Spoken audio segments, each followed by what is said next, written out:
ഇന്ന് ഞാൻ സമൂസൻ്റെ റെസിപ്പിയാണ് കേട്ടോ കാണിക്കുന്നത്. അപ്പോൾ പെരുന്നാളൊക്കെ ആണല്ലോ വരുന്നത്. ആ ഒരു സമയത്ത് ഉണ്ടാക്കി കൊടുക്കാൻ പറ്റിയ നല്ല അടിപൊളി ഒരു സമൂസൻ്റെ റെസിപ്പിയാണ് കേട്ടോ ഇന്ന് ഞാൻ കാണിക്കുന്നത്. അപ്പോൾ ഇതെങ്ങനെ തയ്യാറാക്കുന്നതെന്ന് കാണിച്ചു തരാം. ആദ്യം തന്നെ നമുക്ക് ഫില്ലിംഗ് ഒന്ന് തയ്യാറാക്കിയെടുക്കാം. ആദ്യം തന്നെ നമുക്ക് 1 ടീസ്പൂൺ വെളിച്ചെണ്ണ ഒഴിച്ച് കൊടുക്കുക ഒരു പാത്രത്തിലേക്ക് ഇട്ട് ചൂടായതിന് ശേഷം. എന്നിട്ട് അതിലേക്ക് കൊത്തിയരിഞ്ഞ വലിയ ഉള്ളി 3 എണ്ണം കേട്ടോ, 3 വലിയ ഉള്ളി ഞാൻ ഇതിലേക്ക് ഇട്ട് കൊടുത്തിട്ടുണ്ട്. അപ്പോൾ ഇതേപോലെയാണ് കേട്ടോ ഞാൻ അരിഞ്ഞത്. അപ്പോൾ അധികം നീളത്തിലല്ല കൊത്തിയിട്ടും അല്ലാത്തൊരു ടൈപ്പിലാണ് കേട്ടോ ഞാനിപ്പോൾ അരിഞ്ഞത്. ഇനിയിപ്പോൾ ഇതാ അതിലേക്ക് 2-3 പച്ചമുളക് ചേർത്ത് കൊടുത്തിട്ടുണ്ട്. നിങ്ങൾക്ക് എരിവ് എത്ര വേണോ അത്രയും ചേർത്ത് കൊടുക്കാം. പിന്നെ വെളിച്ചെണ്ണ കൂടിപ്പോകാൻ പാടില്ല കേട്ടോ. വെളിച്ചെണ്ണ കൂടിപ്പോയാൽ നമ്മൾ ഉണ്ടാക്കുന്ന സമൂസൻ്റെ ഉള്ളിൽ നിന്ന് ഇങ്ങനെ വെളിച്ചെണ്ണ ഇങ്ങനെ പുറത്തേക്ക് വരുന്ന പോലൊക്കെ ഉണ്ടാവും കേട്ടോ. അപ്പോൾ നമ്മൾ ഇതൊന്ന് നല്ലോണം വഴറ്റി കൊടുക്കുക. അധികം വഴന്ന് വരേണ്ട ആവശ്യമൊന്നുമില്ല കേട്ടോ. ഇതേപോലെ ഒന്ന് നല്ലോണം ചൂടായി വന്നോട്ടെ. അതിന് ശേഷം നമുക്ക് ഇതിലേക്ക് പൊടികൾ ചേർത്ത് കൊടുക്കാം. 1/2 ടീസ്പൂണ് പെരിഞ്ജീരകത്തിൻ്റെ പൊടി ചേർത്ത് കൊടുത്തിട്ടുണ്ട്. 1/2 ടീസ്പൂൺ തന്നെ ഗരം മസാല പൊടി ഞാൻ ചേർത്ത് കൊടുത്തിട്ടുണ്ട് കേട്ടോ. പിന്നെ ഇഞ്ചി വെളുത്തുള്ളി പേസ്റ്റ് കൂടി ഞാൻ ഇതിലേക്ക് ചേർത്ത് കൊടുത്തിന്. ഇനിയിപ്പോൾ ഇത് നല്ലോണം പച്ചമണം പോകുന്നത് വരെ ഒന്ന് വഴറ്റിയെടുക്കുക. ഉള്ളി അധികം വാടേണ്ട ആവശ്യമൊന്നുമില്ല കേട്ടോ. ഇപ്പോൾ നമുക്ക് ഇതിലേക്ക് പൊടികൾ ഇപ്പം തന്നെ ചേർത്ത് കൊടുക്കുക. ഇപ്പോൾ ഇതിലേക്ക് കുറച്ച് 1/2 ടീസ്പൂൺ മഞ്ഞൾപ്പൊടി, 1/2 ടീസ്പൂൺ തന്നെ മുളക് പൊടി ചേർത്ത് കൊടുത്തിട്ടുണ്ട്. കുറച്ച് മാത്രം മതിയാവേ, കൂടുതലായി പോകരുത്. കൂടുതലായാൽ ഒരു കുത്തൽ ഉണ്ടാവും കേട്ടോ. ഇതിൻ്റെ പച്ചച്ചോയ പോകുന്നത് വരെ ഒന്ന് വഴറ്റി കൊടുക്കുക. പിന്നെ ഇതിലേക്ക് കുരുമുളക് പൊടി ചേർത്ത് കൊടുക്കുന്നുണ്ട് ഞാൻ.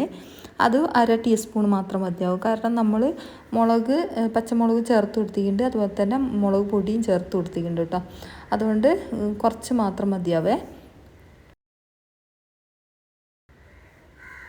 പിന്നെ ഇതിലേക്ക് ഞാൻ ഒരു നുള്ള് കസൂരി മേത്തിയും കൂടി ചേർത്ത് കൊടുത്തിട്ടുണ്ട് കേട്ടോ. കസൂരി മേത്തി ഉണ്ടെങ്കിൽ ചേർത്ത് കൊടുത്താൽ മതി, ഇല്ലെങ്കിൽ ചേർത്ത് കൊടുക്കേണ്ട ആവശ്യമില്ല കേട്ടോ. പാകത്തിനുള്ള ഉപ്പും കൂടിയും ചേർത്ത് കൊടുത്തിട്ട് ഇതേപോലെ ഒന്നും കൂടി വഴറ്റി കൊടുക്കുക. ഇതിലേക്ക് പൊടിച്ച് വെച്ച ചിക്കൻ ചേർത്ത് കൊടുക്കുക. അത് ഞാൻ മഞ്ഞൾ മുളകൊക്കെ തേച്ചിട്ട് പൊരിച്ചെടുത്തതാണ് കേട്ടോ. അപ്പോൾ നമ്മൾ വേവിച്ചിട്ട് ചെയ്യുന്നതിനേക്കാട്ടും ടേസ്റ്റ് ഉണ്ടാവുക ഇതേപോലെ പൊരിച്ചിട്ട് ചെയ്യുന്നതാണ് കേട്ടോ. കുറച്ച് എണ്ണയിലിട്ടൊന്ന് പൊരിച്ചെടുത്താൽ മതി. എന്നിട്ട് ഇതേപോലെ ഒന്ന് മിക്സിൻ്റെ ജാറിലിട്ടൊന്ന് എടുത്താൽ മതി കേട്ടോ. ചൂട് തണിഞ്ഞതിന് ശേഷം. അപ്പോൾ അധികം നല്ലോണം പൊടിഞ്ഞു പോകരുത് കേട്ടോ. അപ്പോൾ കുറച്ചൊന്ന് അവിടെ ഇവിടെ ഒന്ന് കടിക്കാനുള്ള ഒരു പരുവത്തിലാണ് കേട്ടോ നമുക്ക് വേണ്ടത്. ഇപ്പോൾ ദാ നമ്മളെ മസാല കൂട്ട് ഇവിടെ റെഡിയായി വന്നിട്ടുണ്ട്. അപ്പോൾ ലാസ്റ്റ് നമുക്ക് ഈ ഒരു ചൂടിൻ്റെ അകത്തേക്ക് മല്ലിച്ചപ്പും കൂടി ചേർത്ത് കൊടുക്കാം കേട്ടോ.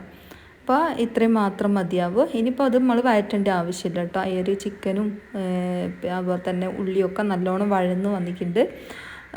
കറക്റ്റ് പരുവത്തിൽ നമുക്ക് കിട്ടിയിട്ടുണ്ട് കേട്ടോ. ഇനിയിപ്പോൾ നമുക്ക് ഫ്ലെയിം ഓഫ് ആക്കാം.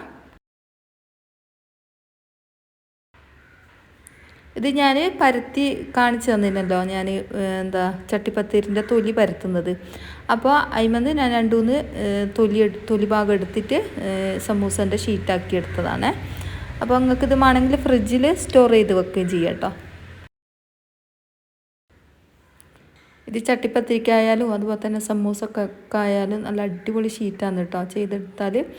അപ്പോൾ ഇത് വേണമെങ്കിൽ നിങ്ങൾക്ക് ചട്ടിപ്പത്തിരിക്ക് തലേന്നൊക്കെ ഉണ്ടാക്കിയിട്ട് ഫ്രിഡ്ജിൽ സ്റ്റോർ ചെയ്ത് വെച്ചിട്ട് പിറ്റേന്ന് ചട്ടിപ്പത്തിരി ഉണ്ടാക്കി എടുക്കുകയൊക്കെ ചെയ്യാം കേട്ടോ. അപ്പോൾ ഞാൻ ഇതിൻ്റെ വീഡിയോ ഇട്ടിട്ടുണ്ട്, കാണാത്തവരുണ്ടെങ്കിൽ ഒന്ന് പോയി കണ്ട് നോക്ക് കേട്ടോ. അപ്പോൾ ഇതാ ഞാൻ സമൂസ ഇതേപോലെയാണ് മടക്കൽ കേട്ടോ. അപ്പോൾ സമൂസ ഷീറ്റ് വാങ്ങുന്നല്ല വെച്ചാൽ ആ ഒരു രീതിക്ക് മടക്കുക. ഇതുപോലെ വെച്ചാൽ ഇതുപോലത്തെ ഷീറ്റ് ഇതേപോലെ ഒന്ന് മടക്കിയെടുക്കുക. കണ്ടില്ലേ, നല്ല അടിപൊളിയായിട്ട് തന്നെ നമുക്ക് കിട്ടിയിട്ടുണ്ട്. ഇതേപോലെ ഞാൻ മുഴുവനായിട്ടും മടക്കിയെടുക്കുന്നുണ്ട് കേട്ടോ. ഒന്നും കൂടി ഞാൻ ചെയ്തിട്ട് കാണിച്ചു തരാം എങ്ങനെയാണെന്ന്. അപ്പോൾ ആ ഒരു സൈഡ് ഭാഗത്ത് ഒട്ടിക്കാൻ വേണ്ടിയിട്ട് ഞാൻ കുറച്ച് മൈദയിൽ കുറച്ച് വെള്ളം ഒഴിച്ചിട്ട് കലക്കിയെടുത്തതാണ് കേട്ടോ. കുറച്ചൊരു ടൈറ്റായിട്ട് തന്നെ കലക്കി എടുത്തിട്ട് രണ്ടാമത്തത് ഇതേപോലെ ഒന്ന് ഞാൻ മടക്കിയെടുക്കുന്നുണ്ട് കേട്ടോ. ഇതേപോലെ അടിഭാഗത്തൊന്ന് കോണാക്കിയിട്ട് മടക്കി കൊടുക്കുക. കണ്ടില്ലേ,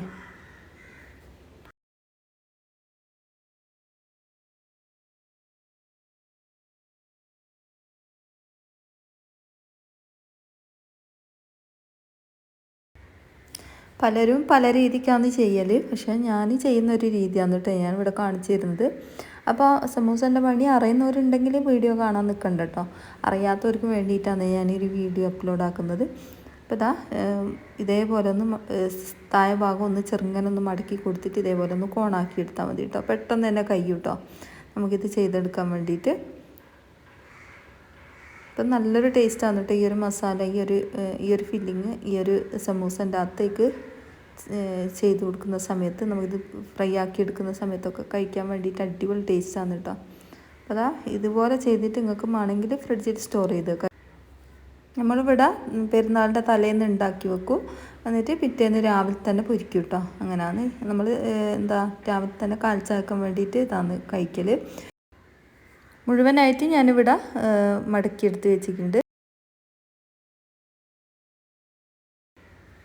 ഇനി ഇത് ഫ്രൈ ആക്കി എടുക്കുക. ഫ്രൈ ആക്കി എടുക്കുമ്പോൾ നമ്മൾ കുറച്ച് കാര്യങ്ങളൊന്ന് ശ്രദ്ധിക്കണം കേട്ടോ, അല്ലെങ്കിൽ പൊന്തി വന്നിട്ട് പുറത്തേക്ക് പോകട്ടെ ഇതിൻ്റെ മസാല. ഇതേപോലെ ഒന്ന് കുത്തി വെക്കുക കുറച്ച് നേരം, ഒന്ന് കൈ പൊള്ളരുത് കേട്ടോ. ഇത് അയ്യ മടക്കിയ ആ ഒരു ഭാഗമല്ലേ, ഇതേപോലെ ചെറുങ്ങനെ ഒന്ന് കുത്തി വെക്കുക. എന്നിട്ട് എണ്ണയിലേക്ക് ഇട്ട് കൊടുത്താൽ മതി.